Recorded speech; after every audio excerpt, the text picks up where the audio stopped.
Good morning, good afternoon, or good evening, wherever you're joining us from around the world. Welcome to Web3 Warriors. This is episode 31, where we're going to be discussing Web3 music, continuing that conversation, and looking at the Metaverse with Low Sleazy, a Miami-based rapper, artist, and also a Metaverse land baron, as I like to call him.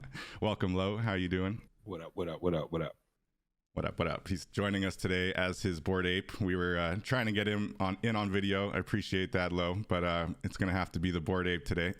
And you see how the universe didn't like it. It was like, you don't want that.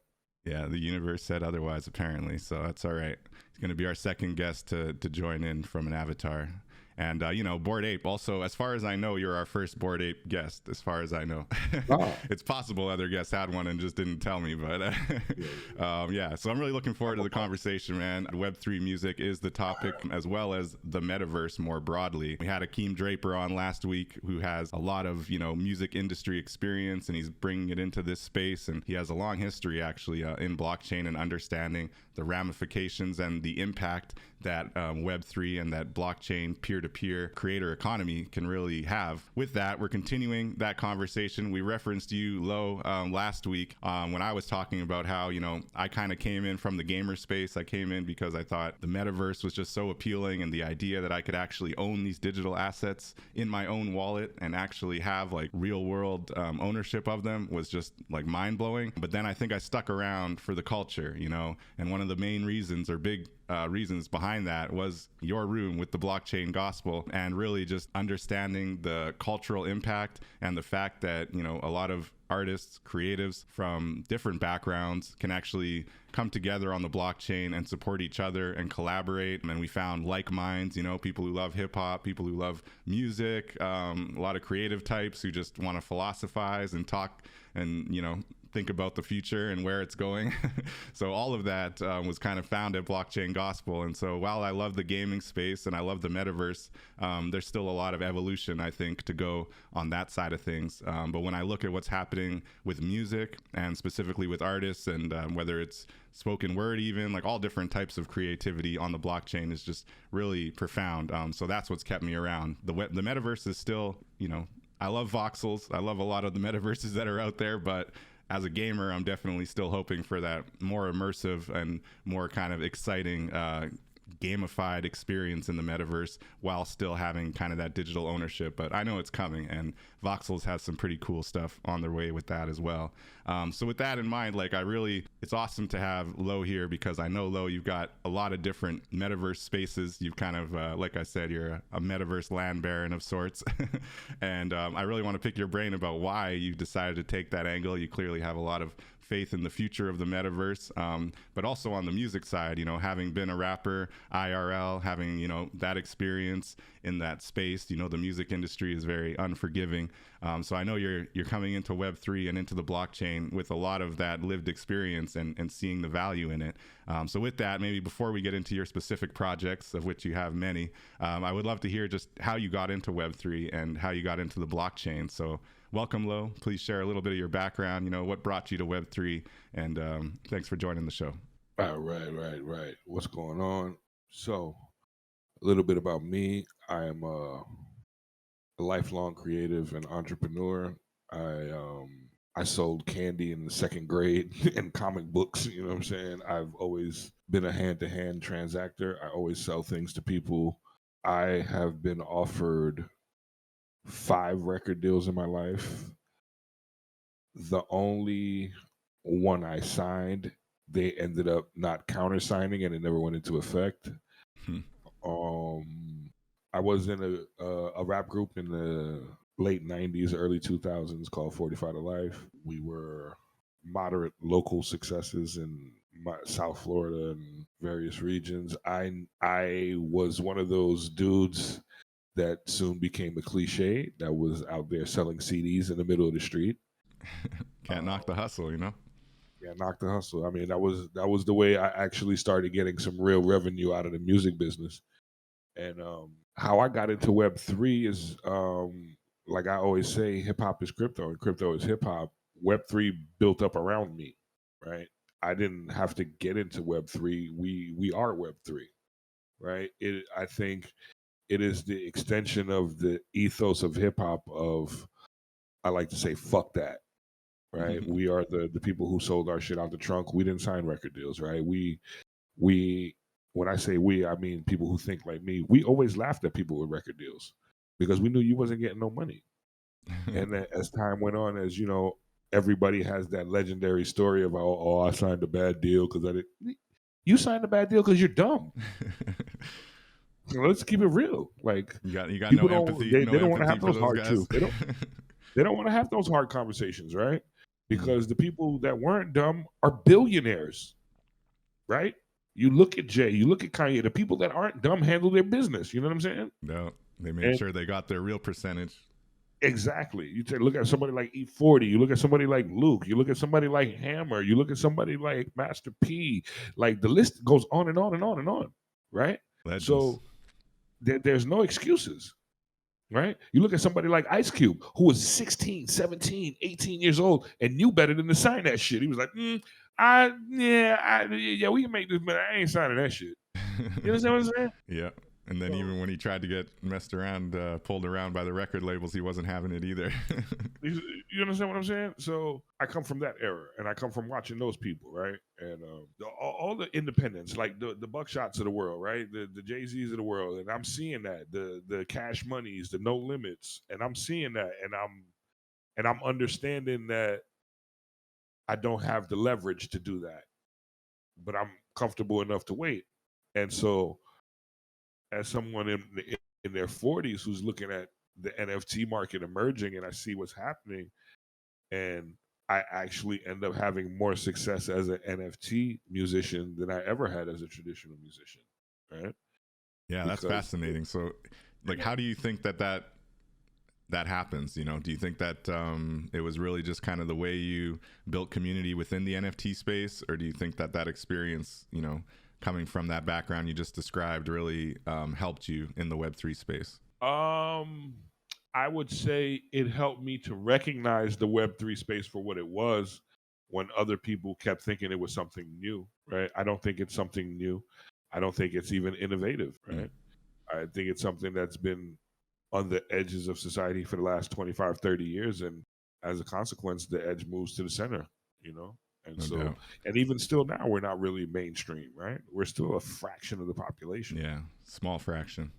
Of those names you mentioned, I know a handful of them are obviously like Snoop Dogg, even Ice Cube to a lesser extent. Some of them are dipping their toes into NFTs and Web3, while Snoop Dogg's jumping in full bore.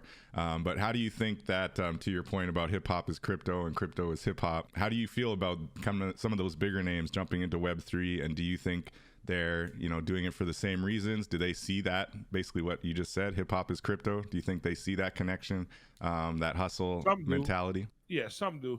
I know people like Too Short. I remember hearing Too Short speak on the space, and there are people who recognize it for what it is, right? And those people are heavily invested, right? You see somebody like Nipsey was deep in the game, right? So there are people who see it in all facets of life, and there are people who don't, right? Because I look at some of these kids who came in here and just pulled cash grabs, and you could tell they just put their name on some shit that their scammer friend was doing. Yeah. Right? Yeah. Definitely a lot of that. A lot of it, my nigga. Too much of it. So where do you see music on the blockchain going? You know, kind of following up on Hakeem Draper's conversation last week. Obviously a huge evangelist for peer-to-peer Web3 music. How do you see it evolving? I see it becoming ubiquitous. I told somebody the other day, I had this epiphany. It's those kids that are 9 to 17, right? When the metaverse becomes the number one way they find music, that's when we've arrived, right? Doubt. When the songs that they listen to are the songs that they hear in the metaverse, that's when we've arrived. And that's the point, right? And everybody over 17 is irrelevant. And that's what I feel like is the problem with the scene today. These are the people we're pitching to. How you pitching rap music to somebody over 35 and you're trying to get them to use new technology to listen to this music? you're crazy. Yeah, that's a lot of barriers. Do you think You're that crazy. do you think the metaverse still needs to evolve a bit more to the point where kids are wanting to rush in the doors? Like I look at something like voxels and it's in all intents and purposes pretty much like Minecraft, right? Or even Roblox. So where do you think is the stickiness preventing the kids from kind of jumping in? Or maybe it's just a lack of knowledge. I don't know. They ain't got no money. Yeah, money's a little something. That's true. That's a good point. There's those free rooms though on voxels now where you could at least mess around a bit, but you have to have a good parent who knows how to point you in the right direction, I guess. Yeah, if voxels spent more time and money marketing to children that they could be in there for free and learn these skills that they could one day market to be paid in. Right. If they concentrated on taking the tween market, say 12 to 17, and be like, look, here, you can come get free training for your job in real life. Like this could be your job, right? You could tell your moms you're not going to college. You're going to be building metaverse plots of land for more than she makes a year. If that's what they were selling to these kids, I bet you them kids would be beating them doors down. Man, these days you can even mod a Discord for more than what some adults are making out there. I'm trying to tell you, 6 figures, bro. For real. Most of these kids' parents is making like $28,000 a year with 4 kids in the house. Yeah. You know what I'm saying? Struggle's real, man. Yeah, no, that's fascinating. So yeah, I mean, I think you're right as far as in some ways it's just an extension, right? When it comes to Web3 music, but I do think with that peer-to-peer ability, the fact that borders are kind of gone, although in many ways music already had broken down borders when it comes to streaming, but when it comes to actually purchasing from independent small artists, like that's where I think the real kind of revolution and the real shakeup, the real how do you call it, disruption, right, in the industry is going to come. But to your point, yeah, I think it's those first 1, 2, 3 artists to actually blow up from the metaverse. I read a headline somewhere that the UK is already actually allowing the streams from your NFTs to be considered in your chart, like when you top the charts. Somebody's in the UK. album just came out. Yeah, I saw that. Yeah, I just saw that was like last week or something. I was like, damn, UK's ahead of the game. Like they're already looking at NFTs for actual charts, like for their music charts. So that's pretty cool. Pretty interesting. Sense. But it's like it's 100,000 in the UK to go platinum. So yeah, I mean, how much they'll actually be able to highlight you, but just the fact that there's that chance and that like your NFTs actually matter, or that they even had the wherewithal to look at your NFTs, right? Here's another thing. I'm glad you say that, right? Because here's another game I've never played with the music business. Numbers don't mean shit to me. Metrics don't mean shit to me. Right? You can't move from that space as a creative, right? You can't drill down to a mathematical equation and say this is success and this isn't, right? Because that colors the way you make the next project, because you're trying to hit metrics now, right? And that seems to be an issue. I never played that game. Yeah, that seems to be an issue with any kind of business, even, right? Like at first you're doing it for the passion, you're getting it off the ground, you're doing it for the love of it, and then all of a sudden your margins matter more and all your numbers matter more, you know? Listen, as a consultant, as a marketer, and as a consultant, the few surface level, street level businesses, this is what I try to instill in people, right? Is to move with purpose, not financial incentives and interests, right? Because the money's going to come, especially if you're good at what you do, right? You can't make, because it's ugly. It tastes nasty. Yeah. People don't like it. That's the thing, right?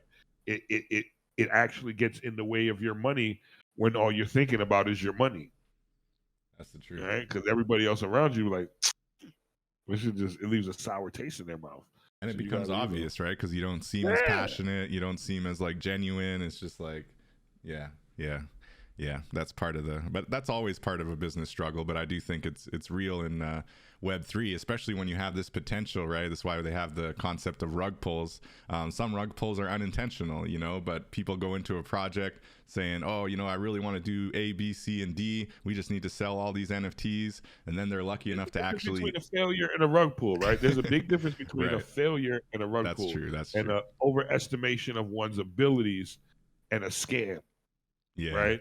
Because you were grandiose is not the same thing as you were malicious. That's true. But I feel like there's a space for unintentional rug pulls, even though it is more of a failure. That would be a more accurate description. But at the same time, it's like all it takes is like one person on the team being like, I'm just gonna take this money and go. Even after, no matter how like genuine they were at the beginning, right? It's like once they actually have the money, it's like a whole new thing to actually be like, that's $3 million, right? Bro. Yeah. Y'all don't even know my real name. Right? Just off with it. Yeah, that part. Yeah. So anyway, it's a little too easy. So that's why I say unintentional rug pulls, where it's like, I really meant it, but I gotta go. But yeah, it's something. It's a crazy space for sure.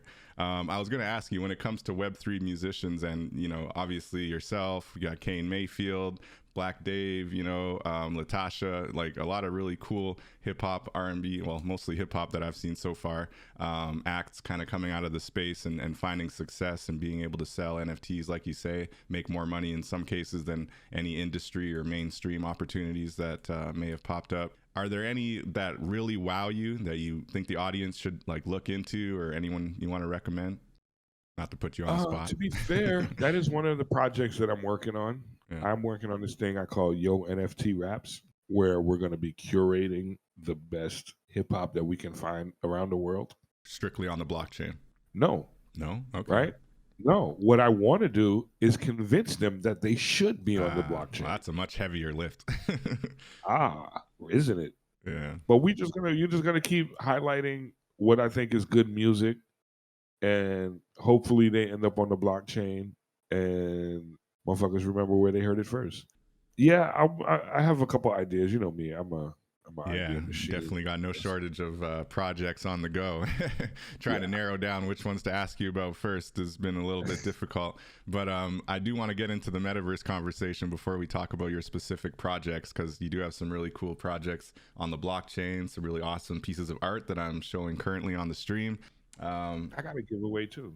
Oh, wow, there we go. Low Sleazy's got a giveaway. What do you got for us, Low? I still have the claim pages open. You can go claim a blockchain gospel skateboard. Can I copy that into our chat, or it's not too exclusive? Yeah, for sure. You got the link, right? Yeah, I think I got it. I'll pull it off of the Discord for sure. Cool. So we'll get that coming to you. Anyone live in the chat, and you're lucky, get the exclusive access. All you got to do is sign up and get a skateboard. So actually, you know what? I think I brought up the skateboard. Yeah, here it is. Let me pop it up on the screen. Super cool skateboard. So in theory, this will be rideable in the Metaverse. I don't know what you're talking about, sir. So let's just say one day, perhaps. I'm not saying that on a recorded anything. Okay, not from Low Sleazy. I can either confirm nor deny that. Yeah, I'm postulating. The congregation is aware of certain things. I can neither confirm nor deny that this will also be a 3D file that you will be able to ride around in the Otherside, the Yuga Labs, Bored Ape, Metaverse. I can neither confirm nor deny that. I actually didn't even say that. I didn't say that. No, nothing. I was just cutting him off before he elaborated some extra shit, but I didn't say that. I was just telling you what he was gonna say. But right, so whatever this may or may not do in the future, it is a very cool digital asset, blockchain gospel skateboard that he is offering to any listeners here in the Twitch chat. You can find the link, and I'll put that link in the description too. On Manifold, and grab yourself a skateboard. I think there's only another 25 days left or something like that. So something like that. Before it closes, they'll be gone. Exclusive blockchain gospel branded skateboards. Then I'm selling them for $250. There we go. Exactly. Man, I can't wait to be rolling around the Metaverse. All right, so this is a good segue to our next topic I want to ask you about. So how many different Metaverse spaces do you currently own land in? Okay. I own land in CryptoVoxels. I own land in Frogland.io. Oh, nice. I own land in Mega Cryptopolis. I own land in the Otherside. I own land in... There is another one I'm forgetting. You don't have anything in DCL yet? Decentraland? No. I've been shopping for quite a while. Yeah. I should have pulled the trigger. I really don't know why I didn't. I wish I had already, but I'm definitely gonna buy something soon, and I'm gonna get something in the sandbox as I was well. gonna say Sandbox is another good one to look at for sure. No, yeah, definitely. I was looking at Somnium Space, but I'm really. I think it's. I don't think right now the labor intensiveness of the computer justifies the investment with the small size of the population over there. Yeah, it's a relatively small community. It does require a pretty high fidelity computer, so that's Somnium Space. They also, I believe, it's almost strictly VR. They have a non-VR version, but it doesn't work nearly as well. Yeah, and that one doesn't work that great either. Right. Yeah, even the VR version, it's just okay. So everything's under development. That's why I was saying when it comes to that metaverse conversation, you know, especially as a gamer who's been fully immersed in those old gaming metaverses, which are a little bit different, not on the blockchain, obviously. I'm just used to that level of immersion. So I love jumping into the metaverse for community things. Like I love our voxel events that we do sometimes with Storytime DAO or Blockchain Gospel. You know, that's dope. But as far as like just being able to jump in there and have fun on my own, exploring, running around, I don't have any of the metaverses that are quite there yet where it's just like that appealing, you know. Decentraland's kind of cool. They got that decentral casino. That's actually pretty cool. I know a lot of people wasting way too much money in that metaverse casino that they have there. I would say that's probably the most impressive gamified metaverse space I've seen, besides Sandbox. Sandbox definitely seems to be doing it big, but apparently it's owned by Microsoft, so we'll see how decentralized it gets. What do you think about that concept as far as decentralized metaverses, right? They almost always have some central point of control. What do you think about that? There is no decentralization anywhere. Okay, there's no pure decentralization, and that's a good philosophical conversation. Listen, here we go. Decentralization is a myth. All right. As a goal, it is admirable. For freedom, it is not necessary. All right. It is a tripwire meant to slow us down to the actual goal, which is freedom. If we can use it to attain a little bit more freedom and anonymity, it is great, but it is not the purpose of the revolution. The purpose of the revolution is the freedom. And financial sovereignty, right? Well, yeah. Yeah, that's part of the freedom. That is freedom. That is freedom, right? That's what freedom looks like. That's the real core of freedom, not needing to rely on anyone and being able to get that support direct, peer-to-peer. Right. Okay. You got a problem, solve it. You got a problem, you liquid enough to solve it. But let this water wash away all these problems. Let this current flow. You know what I'm saying? Word. Okay, but with that in mind, all right, so decentralization as a goal, still, you know, I think there are some that are more decentralized than others when looking at specifically Web3 metaverse spaces. And I've made this distinction going back to our very first episode, and even, you know, the description of our show is very clear to say we are looking at the Web3 metaverse because everything before the Web3 metaverse is just a video game, all right? So when you're looking at the Web3 metaverse, it means that the actual land is on chain. The actual land can be purchased and owned in your wallet. And then beyond that, all of the digital assets within the metaverse can be purchased, bought, sold, owned within your own sovereign digital wallet that you can make money on. And it's a whole lucrative economy, right? So from that aspect, you know, I think that there are some, like I think Sandbox, for example, obviously they still say they're in beta. So I think it'll remain to be seen just how decentralized they go. But just their general way that they're functioning seems to be very kind of corporate, like video game. And I just wonder how tradable all of their assets are. But they seem to be pretty good on OpenSea, right? So I guess I was just going to ask, like, if you have a metaverse space that you think is doing it right as far as being as decentralized as possible. And I actually thought Somnium Space is kind of doing an interesting tack on that as well. But just wanted to hear your thoughts on it, or you just don't care.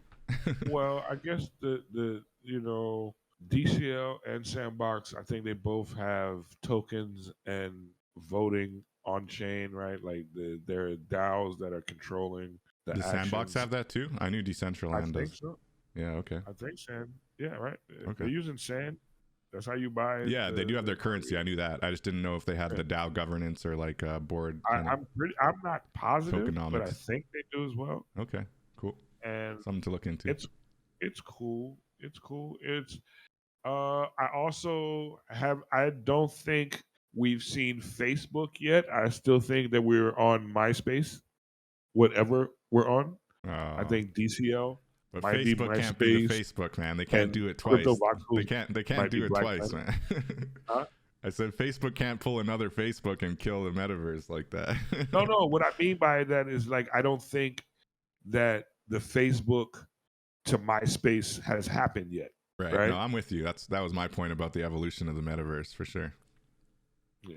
So I think we're still. I don't think we even had MySpace yet. All right, that's fair. But we got some You know cool what I'm saying? competitors out there. You're probably hurting their feelings saying this. But they got 12 people on them, Dave. 12 people. There's 12 people there. Yeah. You know, there's 8 billion people on the fucking planet. We got some work ahead of us. Yo, there's not even 10 million people in the metaverse. I'm gonna try Think jumping about that. into your Metaglaze spot. 10 million in the metaverse? No. Yeah, that doesn't surprise me. Yeah. Yeah.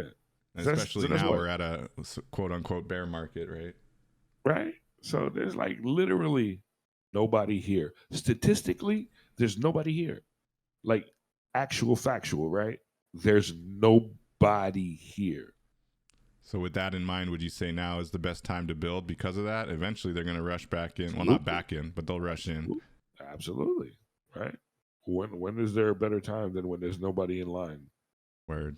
So I got to ask, why specifically are you investing in the metaverse lands? Besides, obviously, the goal is that they increase in value. But outside of that, like, what is the future in the metaverse that you see that makes you so bullish and confident to be able to invest in so many different spaces? Great question. I invest today for tomorrow, right? I'm not here because I think that, like I just told you, there's nobody here, right? Right. I'm not here and putting money into this to reap it right now. I'm laying bricks down to a foundation that is more so about showing people use cases and training the leaders of tomorrow. Like, point blank, period. I'm 45 years old, bro. There's only but so much longer I'm going to even be interested in doing anything. Like, not just what I've been doing for the last 30 years, but anything. I'm going to want to go kick it in a minute, right? Let's go. And when I want to go kick it, I want to be able to know that I built something that's still around, right?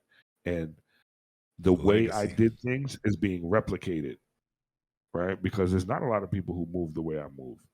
But if I spread how I move openly, that's why I do things in public, right? Because I know the whole time I came up that if you didn't know, you didn't know, right? And there was a lot of niggas that moved a certain way and they kept their shit undercover. But I was like, but that's a good thing. Nobody knows you could do that. Why you don't let people know that you could do this, so that more people did this and could be more secure and safe? And there's a lot of that. The game is to be sold, not told. Right. And even still now, you feel it in the community where people feel, hey, you stole my idea. Well, your idea that fire is hot was just convenient. I had never seen fire before. So now that I know fire is hot, I know there's things I can do with it. I want a steak. I want my steak medium well. Hey, that was a great idea. You had to pull that steak off the fire before it turned into a piece of leather. You know what I'm saying? You can't own that now. Right? You can't own the right way to do things, the optimal way to do things. You can't own that. Yeah, especially when so much of the tech is open source these days, right? Exactly. And I get wanting to get, at the very least some kind of credit or something, but that's just, But even that's all vanity, right? Yeah. Like leads me back to my music. White Whale, my Moby Dick for the music space is this thing I call the Zero Protocol, right? And it's about music being put on the blockchain with zero image, ego, and constraints. No names, a number. Here's the song. You like it or you don't?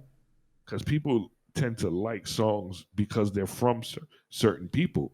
You don't like that song, you like that person. That's cool. Right. But what about this music standing on its own? Can that happen? I would like to see that, right? And that's something at Zero Records that I would like to make happen. something I've been trying to build. I was talking to my dev the other day, literally yesterday, about this. Yeah, that's exciting. And so it's just yeah. kind of letting the music speak for itself, right? Exactly. Right. And it also it's a solution to a problem from maybe a bygone generation, but for a lot of the dudes I grew up with, they got shelved. And what that was when you would get signed to a record deal, but then your record would never come out. Man. And then they would never let you put out your own record. That's just right? straight up oppression, you know? That's just like a toxic relationship right there. Like, the Yeah, fact that that's people would just sometimes do what you that had- and like be proud of it, you know? Like, yeah, I got that No, guy. but what it was, if you look back on it, I can look back on it and be honest about it. There were some rappers that were so talented, if they came out, the rappers that had been established already would never make another dollar. And the Crazy. labels could see that in some of these rappers, right? Some of these niggas was too real, too hard, too potent, and you can't come out. You're gonna fuck up everything else we got already. That shit is like Gonna mess up the game, you know? Yeah. Yeah, you gotta go sit down somewhere. You gotta go sit down. Here, That's take wild. this money, take this couple dollars right here. We keep you in the studio for the next 5 years and just never put you out. Do you think that like when you look at people like maybe Nipsey, rest in peace, or like Russ, you know, some who like really did break out and kind of do it their own way, are they redefining the game? Or like, what do you think about that whole concept of some of these independent rappers who do have full ownership of their IP? Nipsey Hammer had an 80-20 split, bro. 80-20. This shit's not redefining the game. The game has always been there. Motherfuckers have just been reluctant to take the people. You know, I have this. You're from you know about blockchain. People sign up for their slavery, right?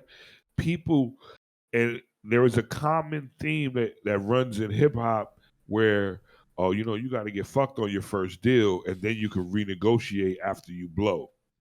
Who the fuck told you was gonna blow, my nigga? Oh gosh. Who told you was gonna blow up? How about if you just become like, you know, mid-level? How about if you just do okay, right? But you drop classic, timeless music, but your numbers don't say you blew up, and you never get the leverage to negotiate, and they just own your shit. Right. And then when you go out and tour, they still own your shit. And like everything You know you what I'm do, they're saying? still owning your shit. It's crazy. You know what I'm saying?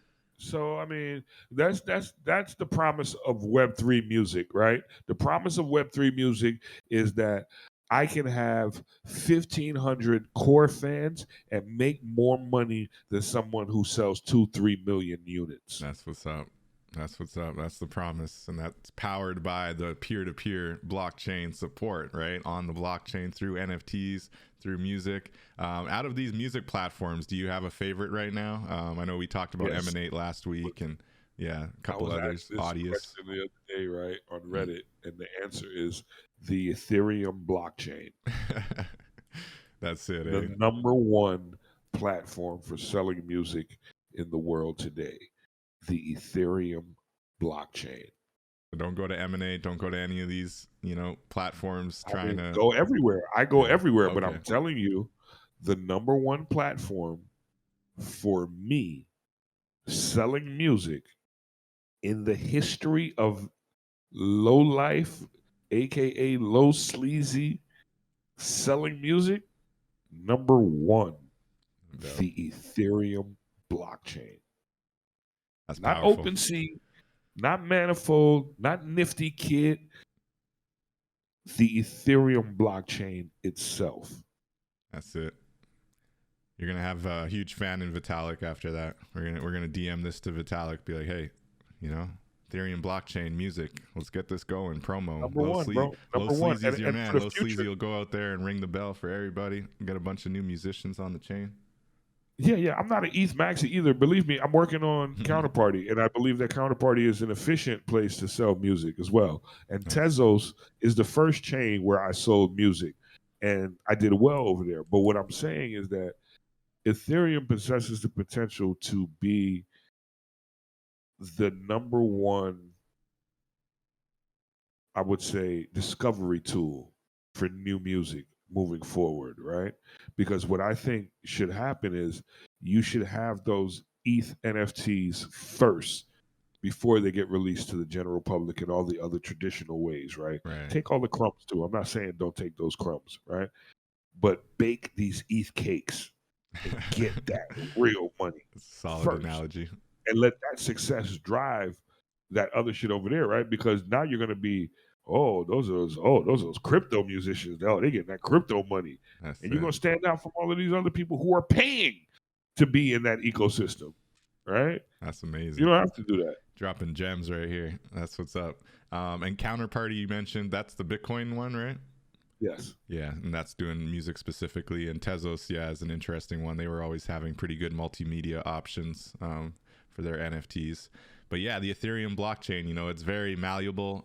Like you said, there's just, once you create a Web3 website, right, and you have your NFTs, there's so many things you can do for your community, for your fan base, outside of just having it as a good avenue to purchase your audio. Like the things you can connect to that one purchase of one song. Like if you purchased one of my songs on the blockchain, you get VIP in the after party, or you get like a free drink at the after party, or you get free cover, you get to walk in, you know, whatever the case may be. There's so many little things you can just add to the utility of that NFT.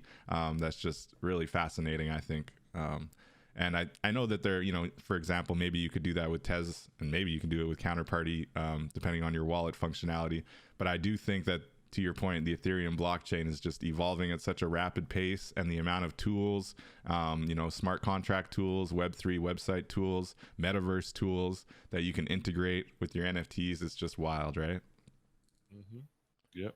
And so looking back at the Metaverse again, right, and looking at your thanks for the follow, Balboski. Appreciate you. Looking at like what you've got already, you know, and looking at your music, looking at your music NFTs. What do you think? What do you think is like the next step?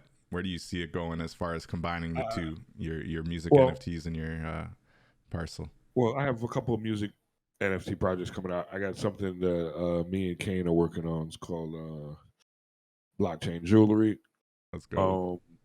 That's coming. I got an album that's finished and ready to go, but I haven't decided what tokenomics if I want tokenomics to play a part in the album. It's ready. Yeah, it's ready. I might do a couple more songs. I don't know. I'm an artist and I'm sensitive about my shit, and nothing wrong with that. I realized that all of a sudden now, more and more, I do have more eyes and ears on me, and so now I kind of want to step it up a little, right? So, word. You got people waiting, especially that Blockchain Jewelry album. It's been a couple months now. We've been hearing about it, man. I gotta see it. I want to grab that for show. The little bits that I heard sounded really dope, man. Really dope. So, and you collaborated with Booman on those beats too, right? DJ Booman. Yeah, it's a couple of different producers. Booman, different ones. Specifically, yes. Nice. That's what's up. And so do you see a future where you're kind of token gating certain areas in their metaverse, or do you have a future where maybe like all of your music purchasers will get together for like a VIP event in the metaverse that only they can attend? You have anything like that you kind of thought of it? I have another parcel in the crypto voxels right now that's already token gated. Right. You have to have the under development. Yeah. Not as snazzy to show off on the stream. Yeah, it's not ready yet. It's not ready. That's dope. Very cool. Very cool. So I do want to give you a chance to really share what the ethos behind Blockchain Gospel is, because I think it's become a very widely known brand within the NFT community, within the Web3 space. I'm a proud member, as many others are. You know, I love the philosophy angle of it. I love the hip hop culture. That's what we're here for. But specifically, you know, it came out of your brain, and I know you've got thoughts around where it's heading in the future. You've got a token already connected to it, a DAO. Where's it going? What's the background? What's the forward thinking behind Blockchain Gospel? Blockchain Gospel, I always say the truth, and it started as a joke, right? Mm-hmm. It started as a joke in a group chat. I should open a room, call it Blockchain Gospel, and read the Bitcoin white paper like it's the Bible. And ha ha ha kiki.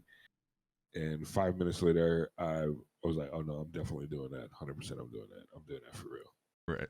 And that was over like a year and a half, a year and a half, about a year, about 14. Yeah, I was gonna say 15. over a year for sure. And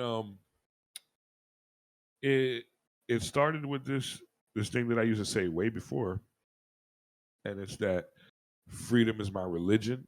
This shit is contagious. I hope you catch it. I hope you spread it, and I hope you teach other people how to do the same. And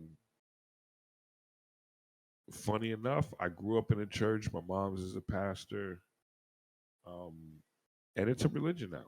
It is a way of life. It is about freedom, right? It is not about religiosity. It is not even about spirituality. It is about freedom. Word. Period. Right? That's what it's about. And the blockchain may have been the lantern that we all gathered under, but freedom is the banner that we're flying. You know what I mean? That's beautiful, man. So where's it going? Where are we going, man? Where's the church? Where are we heading? Hallelujah. That's what Balboski. Let's go. I mean, we're going, right? We definitely here do not pretend to have profits at the church, right? We are just looking for profits. You know what I mean? Supporting the community, collaborating. I mean, sharing. I mean, open source. This is open source learning. That's what it started as, and that's what I do my best to keep it. There was a moment where we almost turned into the home shopping network, and I had to fight back against that. Even my own natural instincts as a salesman, I wanted to just make it fertile ground to just be able to sell shit. And I had to realize that that's not my calling, that's my desire. My calling is to fucking hand out these lockpicks to slaves, right? And to burn everything down. Another common analogy. Just out here stoking revolution, no big deal. Don't mind us. That's awesome, man. So that's where the blockchain gospel is going, continues to plug away and just be part of the space and be part of the evolution of the blockchain and Web3. It's super exciting. So looking at some of your NFTs, you know, and you've spoken about how you've been able to sell music NFTs. You also do art and painting, right? How do you feel about kind of the art collections, and do you have like a specific niche that you're trying outside of music, obviously, but as a painter, as somebody who's also got a lot of creativity? I see that you have a lot of different GAN pieces here. So that's generative AI art. I always forget that second word. What is it again? Generative adversarial network, right? So what are your thoughts on well, let's start with that. GANs in general. You clearly are a fan. Oh, that's a painting right there that you got up on the screen. That one was a painting? Yeah, that's a painting. Dot cloud?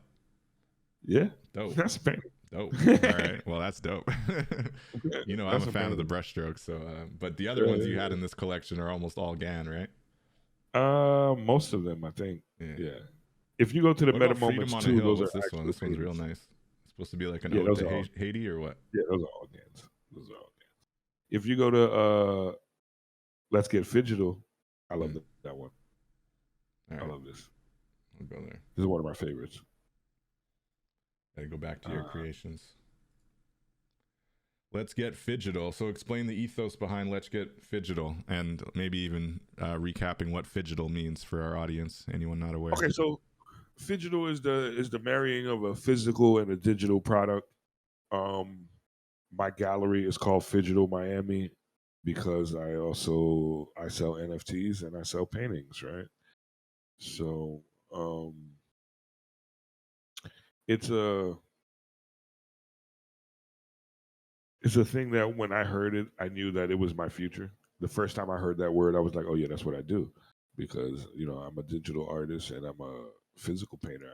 I love painting. So how have you married the two so far?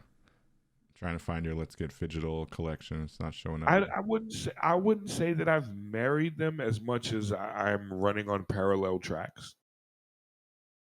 Right. I do still sell paintings occasionally in real life, but the people who buy my paintings are not the people who buy my NFTs. So I wouldn't say that I've married them yet. Right? No doubt. And how about the Does it not wearables? show up? I'm looking at the wearables here. I'm trying to find your Let's Get Phygital collection as well. But so what about wearables when you're looking at like fashion in the metaverse? Is that something you're going to keep trying to do? I don't know if you're going Yes. to get away with this pistol. That thing's badass. Yeah, right. they're gonna catch If you you with go, that if you one. go to my website too, right, you'll see that I also have a lot of clothes in real life, right? If you go to abn.life and you go to the store, you'll see that I have a lot of clothes for real life, and some of those clothes will be translating into wearables as well. And I think that real life is more important than the metaverse. And what I think, if we can make the metaverse an overlay to everyday experience, then we can really begin to start to get to somewhere really groundbreaking. Right? No doubt.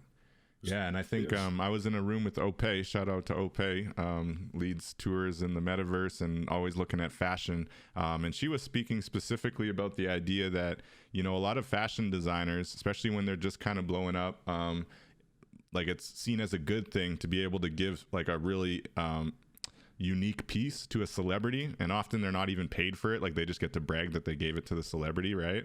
But in some cases, like they really feel sentimental about that, and then they like, you know, they don't like the fact that they're actually giving these away for free. So there's a scenario where maybe you scan the digital version of your creation, right, into the metaverse, or not even to the metaverse, but onto a computer as a digital asset, right? And then you mint it. So not only are you minting it on the blockchain as a proof of concept, like the fact that it's your IP, the fact that you created that, right? But you're also creating a digital version of your creation, right, of your fashion piece, that you at least will never lose that, right? You'll never lose the digital version. So I don't know if you think that's kind of relevant to the phygital conversation, but I think it's just another avenue, right, when looking at IP and fashion. Yeah. I think it's gonna. You see, like the big fashion houses already starting to include NFTs with their high value pieces. It's you see the Tiffany's thing they just did. I think Gucci and Louis both have been including NFTs with their new seasons. You know what I Right. mean?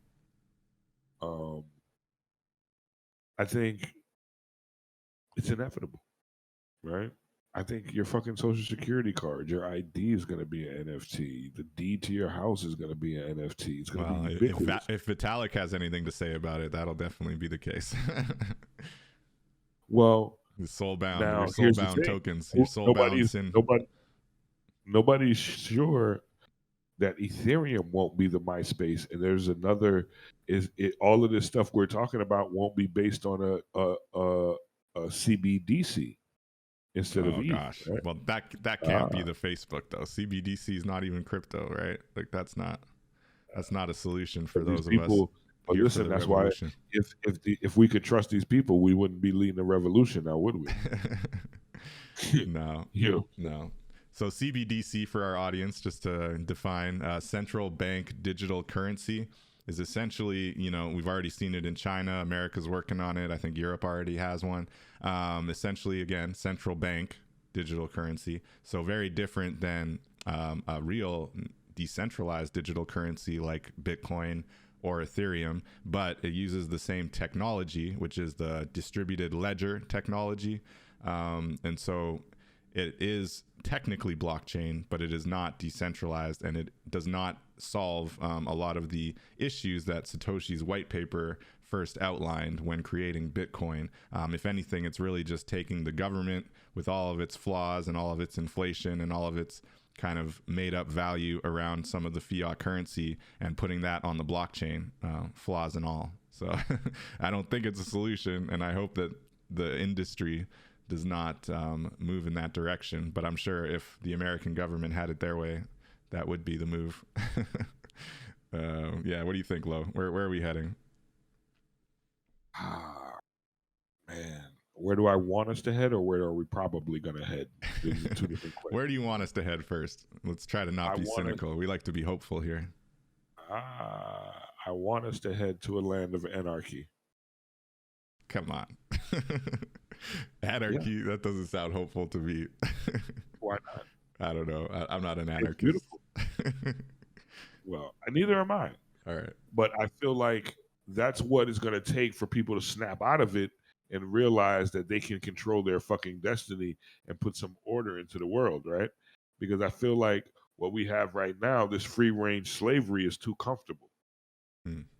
Right? It's too easy to let it just keep going the way it is because you're somebody's always doing worse than you, right? And it could be worse. Everybody's always looking over there and they be like, man, at least I'm not that fucked up. Yeah, that's why reality TV is still taking off, right? Everyone likes to point fingers. At least I'm not that person. At least, you know what I'm saying? As long as you can look down your nose at somebody, you never look at who's shitting on you. Shoot, that's real talk, man. So I got your Let's Get Phygital collection up. I don't know if there's a specific piece you want to look at, but I do love the concept. So what you got here are actual art pieces you've created. I've noticed they're not on sale anymore. You're not putting them up anymore? It was a limited time offer? No. How does it work with the Phygital connection? Okay, so this was for Meta Moments. It's a thing I do once a year now. This was the second annual one, and it commemorates the suicide of my little brother. So these physical paintings will be sent to auction, and 100% of that auction is going to go towards suicide prevention charities. Right? So I was keeping the money from the NFTs, and the the physical paintings are all getting donated. Nice. Right. So nice. Yeah, they're really beautiful, man. It's a lot of cool use of colors. If you notice, there's a lot of orange. Right. Orange and greens. And there's a couple years of paintings there. The whole collection, this was a bunch of pieces from my work in progress, which was like my first real gallery show that I had at my gallery. And there were about 60 pieces, and I chose 21 for this project. So there's more pieces still in the collection, but these are the ones that are getting donated. And yeah. Very cool, very cool. And I love how you've created this Meta Moments, annual event for mental health and suicide prevention. Very important topic. Obviously, yeah, man, it's really amazing. So congrats on that. And I love this one piece, the Blue Sky Warrior. Gives me ancestor vibes there. I love it. I love That's what's up. Very cool, very cool. So you mentioned Zero Protocol and like kind of that project as well. What else do you kind of have on the go as far as like on the real dev side? I know you've got a lot of different projects on the go. Yeah, right now I have the Metaglaze Project, which is a comic book, which is actually the first issue is almost getting ready to go to inks. Nice. That's coming out soon. Then I have another project I've been a part of for over a year now, which has gone through many stages. It was initially Hoof and Scale. It was turned into the Rebel Cartel, and it is now DAO Folk. And what DAO Folk is going to be sort of like what Storytime DAO is, but on a smaller scale, more focused on the actual story of the NFT project that we're coming out. You may have seen me rolling around with that PFP a little bit. Yeah, it's beautiful. That's some amazing art. Yeah, it's crazy art. Like, and one thing about us is we started this when PFPs were a lot hotter, and we were determined to make human beings, right? And now it even plays even more because it ties deeply into what we have planned at the Sleazy Empire for the other side, Nice. because what we're doing with these projects, they will dominate a parcel over there, and they're going to be your avatars in the other side, and you won't have to be a monkey or a giraffe or a fucking rhinoceros. You can actually be a person. Walk around as a And human. you Yeah. could be a person that kind of sort of resembles you, because you will be able to kind of customize your NFT, right? So pre-mint, we're going to give you the option to choose your base and some of your characteristics. Some will be Wow, random, that's but super cool. So you're almost going to have a yeah, kind of generator situation. yeah. Wow. So there'll be men, Man, women, I'm and excited for this one, man. DAO Folk. Yeah, stay yeah. tuned. Yeah, it's We're got gonna have next level men, art. women, non-binary, people of color. So it is going to be something different than the space is used to, and also it's a storytelling vehicle, right? So one of the perks for buying one of the DAO Folk is it will be a comic book series, and we are going to have a contest with the holders about backstory.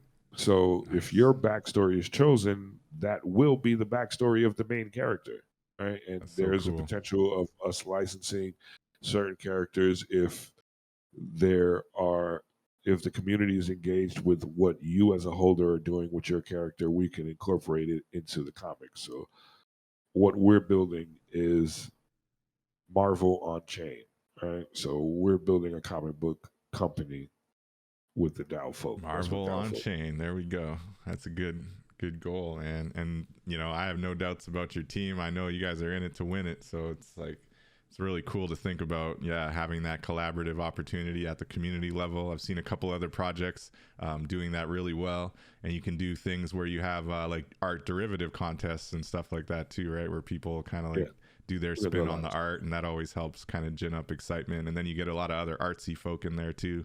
Oh man, that's going to be a good community. Is the Discord for that? That's not launched yet, right? No, it's not open yet. Yeah, you got to get that. That's exciting, man. Ducks in a row. You know me, I like to do the hard part first. That's what's up. That's what we're doing at Storytime DAO as well, right? We're out here trying to build a revolutionary platform for people to come together and collaborate on the blockchain and get their stories out the door in a lucrative way, transparent way, accountable way it should be done. All parties are confident, and yeah, that's what's up. This Web3 collaboration is really taking things to another level. You know, it's going to be exciting to see where things go. So DAO Folk, is there anything else you wanted to share with us as far as projects you got on the go that we should be kind of keeping an eye out for? You said you had a new album, any ETA on that, or the album with Kane? You know, I'm definitely looking forward to that. All of that by the end of the year. Everything should be in motion by either the end of the year or first quarter. Yeah, you know, we got to ramp up to Basel right now. We got a couple of I'll be doing a couple of conferences across the country. I think I may be going to Europe later this year or next year. Nice. You know, we're just trying to expand the revolution, right? Set fires and toss some gasoline around there, you know. That's what's up. I'm trying to get down to Art Basel with the Dream Conduit as well, and host a workshop around onboarding. That'll be really exciting. So what do you think about that as far as the IRL aspect of Web3? And I think especially as, you know, we're in the bear market and only the real believers are kind of sticking around and are not going to be going anywhere, and we're going to be building.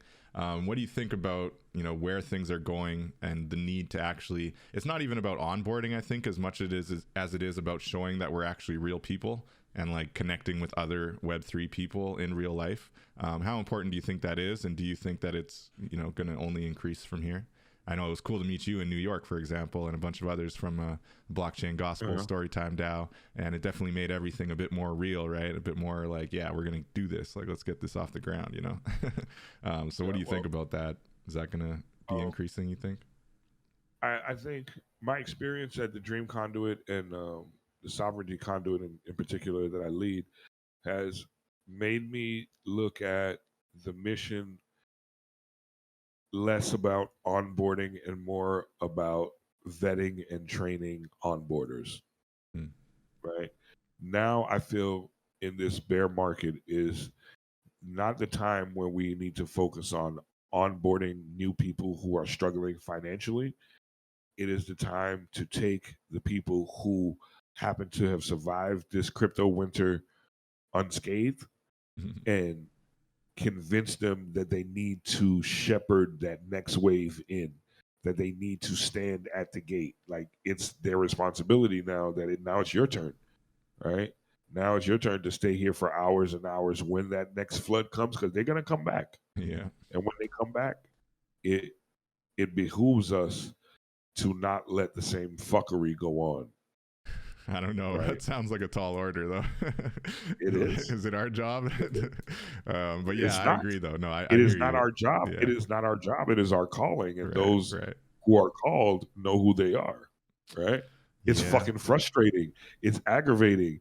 It's relentless. It's you will not be appreciated. You will not be compensated. And it's still your fucking job. Apparently, the universe called some of us to do this. Yeah. And it's because we're passionate about it. We see the avenue. We see the fact that, like you said, a lot of these entities are trying to come in here with their old traditional crazy oppressive ways, and so it's going to be on us to say, hey, don't go that way. You got to come this way over here. It's not even for you, Dave. This is for anybody who may be listening. Right. You're going to let them. You're going to sit there and you're going to let them. And you're going to complain in 5, 10, 15, 20 years. Like, oh, man, it's fucked up. You ain't going to do shit. If you ain't going to do shit, shut the fuck up. I hear you. That's my message to whoever's listening who knows that you've been called. You have the information. You have the ability. You have the connection. You have the presence. People are following you, and you're not leading them. You fucking up. That's it. That's the pastor of the blockchain gospel right there. Better listen. Low Sleazy. You got a calling. Get out there and tell people what's up in this Web3 space. Do it the right way. Get them on board. That's amazing, man. The longer you got the universe calling you like your angry baby mama not coming to take care of them goddamn kids, the more you're going to see it's not good for you, right? The more you keep not listening to the universe calling you, the more you're going to end up in fucked up positions. Trust me. You know what you're supposed to be doing. And that's not for everybody, right? Listen, that calling, everybody's not called. Everybody's not called. That's what I say is about the vetting process now. It's about understanding who should not be standing at that gate giving directions to fucking pits, right? Because they're not giving you directions to the bathroom. They're pointing you in the direction of the scammers. Right. Direction of the rug pulls. Yeah. The wastes of money. Oh, man, that's amazing advice. Thanks for dropping the gems, Low. Looking at the bear market, do you think, like, I know you haven't been like huge into PFPs, but you obviously, like me, enjoyed last year, and we all got into the degenning a little bit. But when looking at these PFP projects and the fact that so many of them are down, obviously you are a Bored Ape holder, so you're more than aware of some of the bear market impacts on these PFP collections. What do you think about, the idea that these PFP collections are going to kind of mirror the stock markets, and that they're essentially being viewed as like a risk asset, so people are selling off right now, but once we're back into the bull space, do you foresee a similar type of trajectory back to the moon? Is that, obviously it's what you're hoping for as an ape holder, but I mean in general for the space, do you think that it does reflect it? No, that's not what I'm hoping for. No, okay. Shouldn't make assumptions. Yeah, no, I honestly, my man, I couldn't care less. Cool. Like you know that I wanted the ape for what we're doing with Metaglaze. I wanted it as a character in the comic. I wanted to be a part of something where I knew that other creatives were creating other stories that we could eventually one day tie in together. And then the other side was another cherry on top of the cake, but the cake is the IP that 4,000 or 5,000 of the most creative and driven people on the planet own and are exploiting, right? It's not about the millions of dollars that people have spent.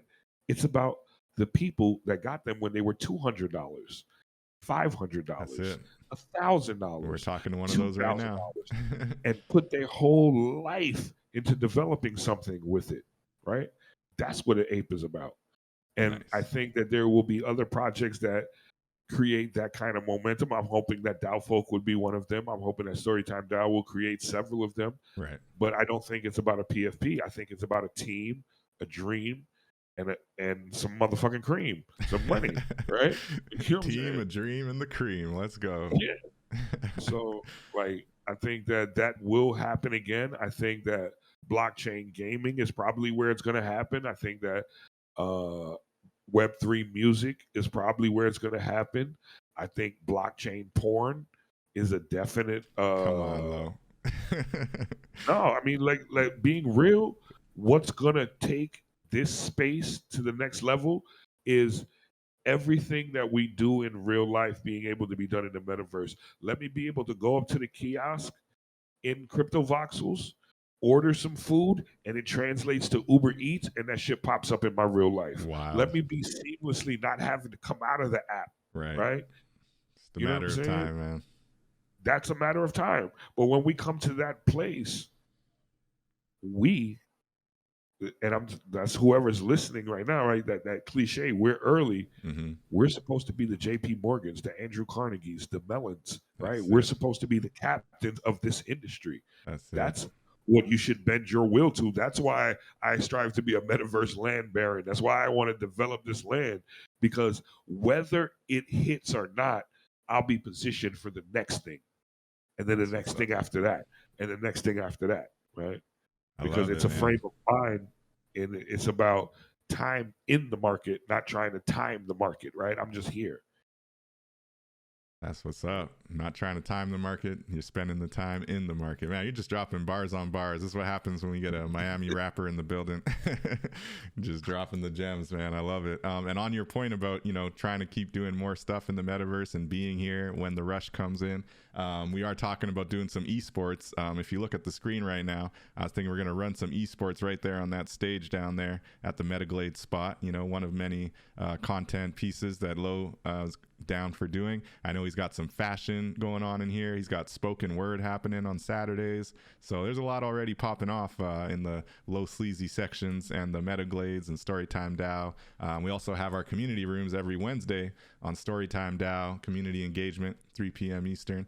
So there's a lot going on in the metaverse spots that Sleazy owns, compared to many of the other spots that are just lying dormant, and some of them haven't even been built up yet, and others, even after they build them, not many people are visiting them. So we're out here trying to have fun with it and really trying to create a space that people want to go to and want to engage with, right? So that's the future of the metaverse. For sure. And even in the new spot that I'm building, all the spots that I'm building in the other side, there will always be retail, and there will be like a venue space, right? There'll be a place for performances and gatherings, and there'll always be commercial space where we're selling music, fashion, experiences, whatever. Because I think, like real life, that's how it is here in my gallery, right? There's a food truck, there's the gallery, there's the studio, there's no reason to have separate entities for things when you can house everything under one roof. Yeah, and just looking at this cool like record shop layout you have here, and we got the Storytime DAO logo over there. Like I can foresee a future. I mean, even right now, you can just click on here. For example, this is Kane's, right? So you can click Kane Mayfield. You can click View on OpenSea. Bing, boom, bam, taking you over to OpenSea. There's no more editions left on sale right now, but if it was on sale, boom, I could just purchase it right there, jumping out of the metaverse. So this is an example of basically having that retail option already kind of built in. So you got music pieces on the wall. I can see a future where you got different NFT projects, available there. Then you go over here to the Sleazy section and you got all kinds of cool wearables and, you got music stuff. Yeah, man, it's a vibe. That's what's up. So you're ahead of the game. I think there's a lot of people just loving the real estate investment side of it, but not thinking about the actual creative elements and what's possible in the space and actually trying to drive traffic to the space. There's Low Sleazy himself floating up in the air here. So yeah, man, that's really amazing. And I think you're stoking a lot of thought-provoking things with everything you're saying here. What do you say basically to those who just don't understand yet? It sounds like you're not too worried about those folks. But in general, looking at musicians, for example, maybe a musician friend of yours who's just, you really respect and you really want to get them into the space, but for whatever reason, they're hesitant. What do you say to them if what would you say to them if you just tried for 2 minutes to convince them to get on the blockchain? You gonna miss the next TikTok? You gonna miss it again? TikTok? You just insist that you just gonna miss every wave, right? You just gonna be late to everything. That's how I talk to rappers, especially rappers, right? You gotta be very condescending to rappers. Make them feel awkward. Like, oh, so this is what you're doing. Oh, you just fuck it, right? You just anti-success. No doubt, my nigga. That's cool. Yeah. Just leave them alone. All right. I respect that. We've been dropping lots of bars here. I appreciate you, Low. Thank you so much for dropping the knowledge. Do you have anything else you want to add before we wrap up here about what you're working on, what you got going on? Yeah, man. Follow me on Clubhouse. Follow me on Twitter. Follow the Blockchain Gospel DAO on Reddit. We're starting to do rooms there. We do audio rooms on Reddit as well. I say, man, freedom is my religion. I hope you catch it. I really do. What's up? We out here catching it, and that's what the Web3 Warriors is all about too. We're out here spreading the word, letting you know. We got people on the blockchain doing this whole thing for the right reasons, doing it for the technology, doing it for the culture, doing it for the future, and financial sovereignty and freedom, most importantly. And Low has been banging this drum for over a year, and we're going to continue banging the drum and building out here in the metaverse and on the blockchain. And with that, I think we're going to round up. Thank you so much for everybody who's been watching. I appreciate you. We'll be back live next Saturday at 12 p.m. Eastern with some more awesome Web3 conversation. And until then, I'll catch you in the metaverse. Take care. Peace.